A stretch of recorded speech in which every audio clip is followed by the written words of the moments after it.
Columbia. And I'm Amanda. Our topic is Bessie Smith and exploring her life and the impact on musical society. Bessie Smith began her career singing Baptist hymns, sometimes on the street. Under the influence of Ma Rainey, she began exploring jazz and blues music, leading to the release of her first big hit in 1923. Although quickly gaining fame as a jazz and blues musician, Bessie Smith encountered many roadblocks such as racism and sexism. Bessie explored the role of black women in the music industry. She didn't let the discriminatory limits placed against her stop her from being successful. Bessie's legacy as the Empress of the Blues is influential and significant in the history of the blues and inspiring for generations of women to come.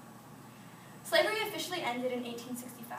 About 45 years after that, many African Americans were moving from south to north.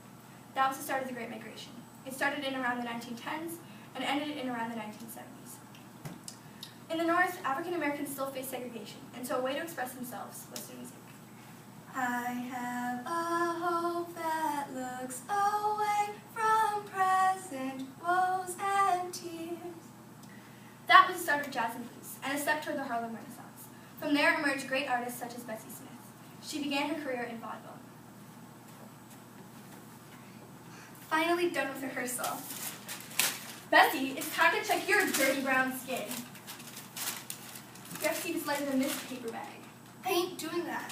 Oh yes you are, and see, it's darker, as usual. The crowds in this vaudeville group don't want to see your dirty brown skin. You know what?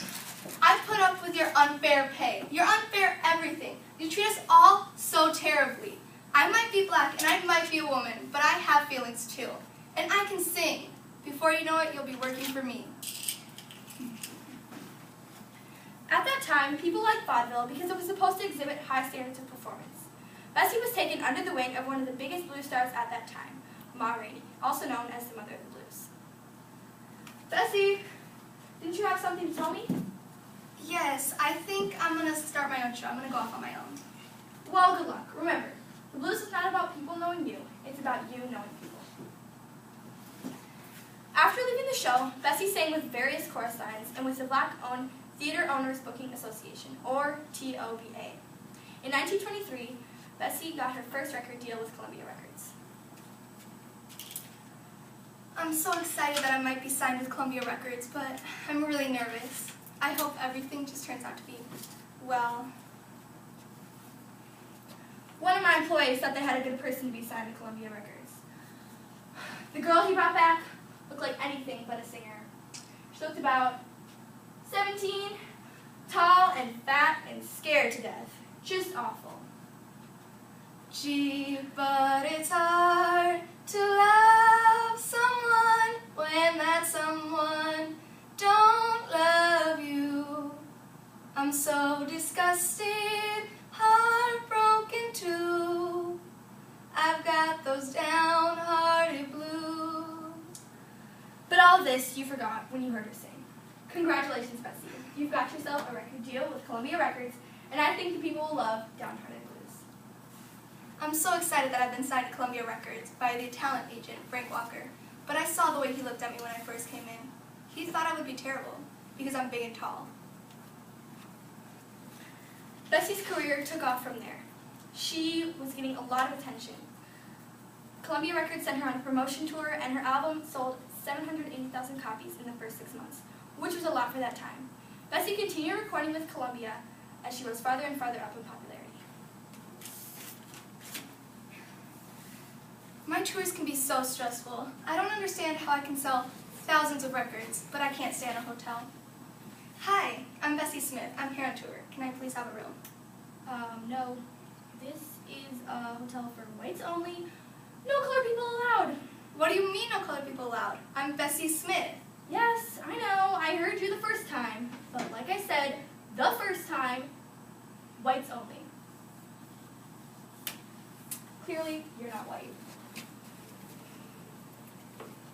I don't need some fancy hotel to live in style.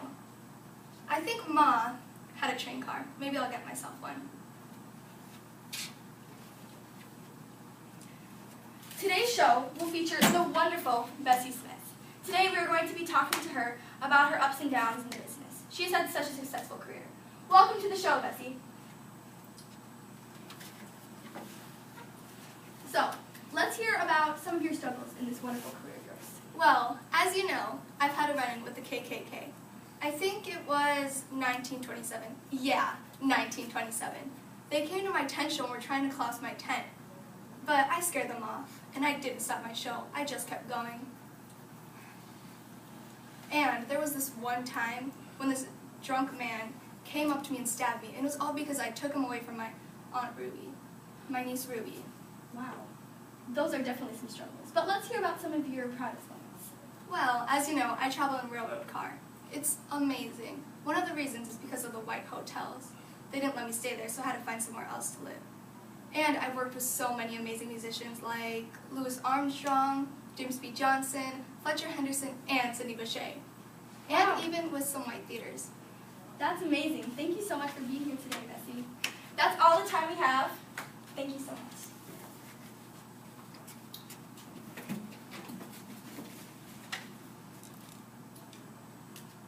My Aunt Bessie was great. I remember the first time I saw her, I just stood there and watched her. My whole life changed. Of course, I didn't know it then, but that's what happened. I'm so sad that she died in that car crash in 1937. That woman must be weeping in her grave. Poor Bessie. Even after she died, people wouldn't let her be. As you know, people still encounter racism and sexism today in the music industry. We found many references to it in our research, but we couldn't find any real studies using numbers and percentages. There were no concrete sources we could find. There are so many strong and amazing women musicians that are African American. Bessie Smith explored many new styles of blues. She was not the first, but she was a piece of the puzzle. She fought against racism, sexism, and the gender stereotypes that were placed against her. She stood up for herself and showed people that she could be successful no matter what. Bessie left behind her amazing legacy as the Empress of the Blues. Thank you.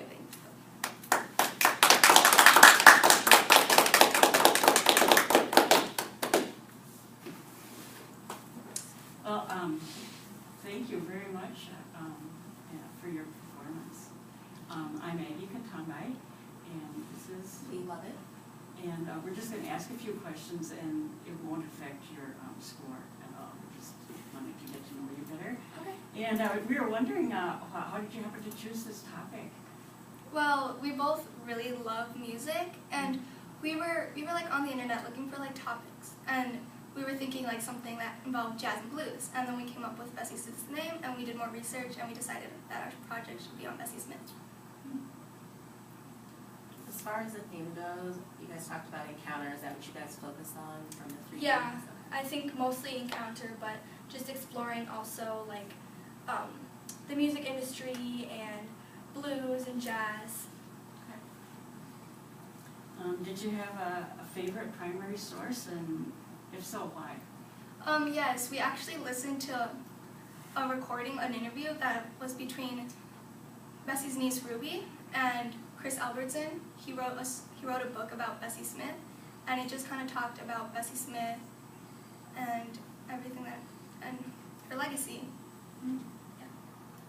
When you guys were doing the interview, was that something that actually happened? You guys were kind of recreating it, or something you just made up? We just kind of made it up. I mean, the facts are true, but the interview did not happen. As far as we know, we couldn't find any interviews that she did with anyone. We think that she didn't really like to do interviews. When you're conducting your research, what sources did you find most valuable, and why? Well, again, the book by Chris Albertson, it just had so much information about Bessie, and he'd researched so much and done the interview with her niece, and we found that a very valuable source. If you guys could improve something as you moved on, what would you guys kind of change about your performance, if anything? Well, I think we would try to get more primary sources and make our whole performance a little bit better, because I feel like we could do that, but we didn't. We just felt like we didn't have enough time, and we didn't want to push the time. Let's see. Did any of the primary sources change your opinions about the topic? When you first started, and then as you did research, did you change your minds about anything? Yeah, I think at first we were thinking that she was like just this like famous, pretty, like nice, like, you know, kind of a stereotypical person, but we found throughout our research that she was very like kind of self-absorbed, and she really liked the attention, and so that kind of just changed our views about her as an individual. What did you guys kind of like most about putting together your presentation? I guess just like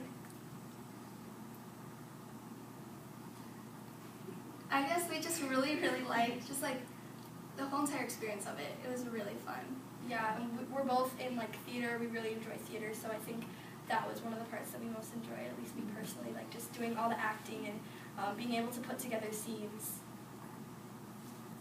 Did you guys both help write the script and everything? Yeah. Yes.